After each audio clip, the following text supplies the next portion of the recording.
बिस्मिल्लाहिर्रहमानिर्रहीम। अस्सलाम वालेकुम नाज़रीन, एक्स ओपिनियन की एक नई ज़बरदस्त वीडियो के साथ आपकी खिदमत में हाजिर हैं।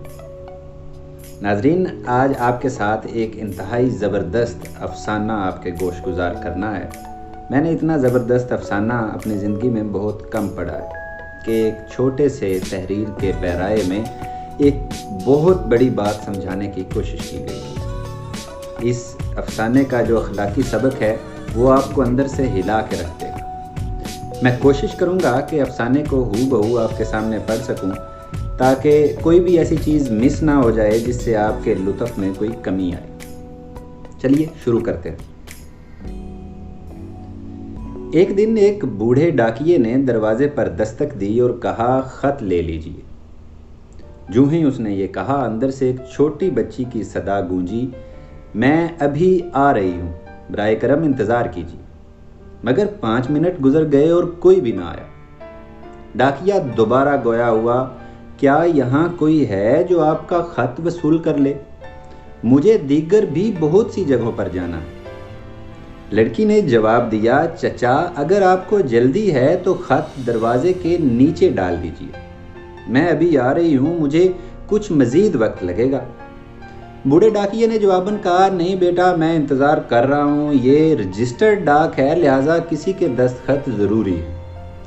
कोई 10 मिनट बाद दरवाज़ा खुला। डाकिया तब तक खड़ा खड़ा थक चुका था और बहुत गुस्से में था, और वो दरवाज़ा खुलते ही सामने आने वाले बंदे पर चिल्लाना चाह रहा था।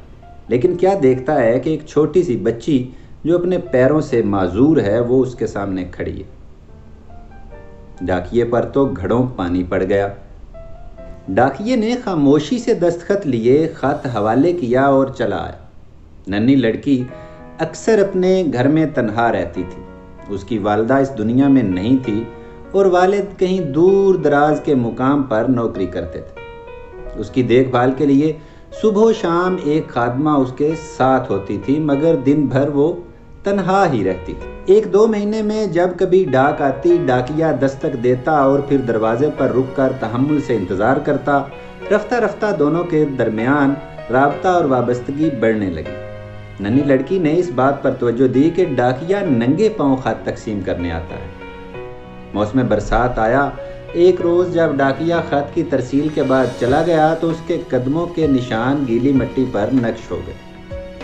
लड़की एक कागज़ लेकर आई, उसे नक्शे कदम पर रखा और उसके पाँव का खाका ले लिया। वो खाका लेकर उसने अपनी खादमा को दिया और कहा कि इस नाप के जूते बाजार से लाकर घर में रख दो।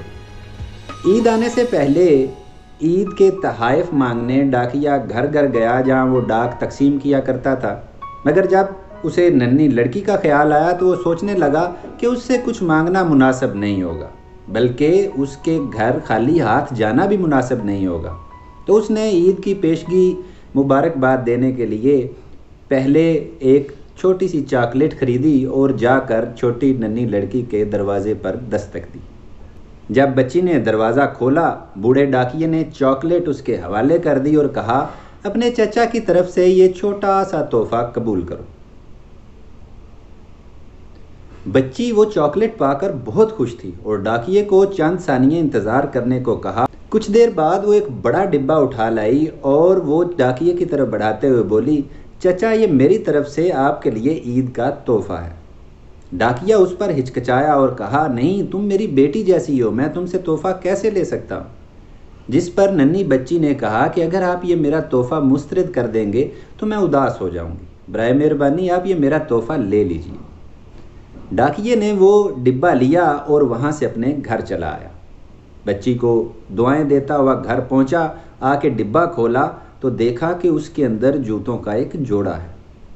डाकिये की आंखें चमक उठी। उसने कहा कि उस छोटी बच्ची के लिए मैं इतना अहम हूँ कि उसने मेरे लिए जूतों का जोड़ा खरीदा। वो बहुत खुश था। लेकिन अगली सुबह जब वो डाकखाने गया तो जाते ही पोस्ट मास्टर को बोला, सर, मेरा तबादला किसी और इलाके में कर दीजिए। ऐसा कहने की देर थी कि पोस्ट मास्टर ने पूछा कि तुम ये तबादला क्यों करवाना चाहते हो, वजह क्या है? जिस पर डाकिये ने उसे सारी कहानी बता दी और कहा جناب آج کے بعد میں اس گلی میں جانے کے قابل نہیں رہوں گا۔ اس بچی نے مجھے ننگے پاؤں دیکھا اور مجھے جوتے دے دیے، لیکن میں اس کے پاؤں کیسے دے سکوں گا؟ یہ کہتے ہوئے ڈاکیہ پھوٹ پھوٹ کر رویا اور وہاں سے چلا گیا۔ تو ناظرین، اس افسانے میں جو اصل بات ہے وہ ہے درد دل، درد کی دولت۔ انسان فرشتوں سے افضل ہے، لیکن کس چیز کی بدولت افضل؟ یہی درد دل۔ عبادتیں تو فرشتوں سے زیادہ کوئی نہیں کر سکتا، لیکن جب آپ کے اندر یہ درد دل ہو تو آپ فرشتوں سے بھی افضل ہو جاتے ہیں۔ ملتے ہیں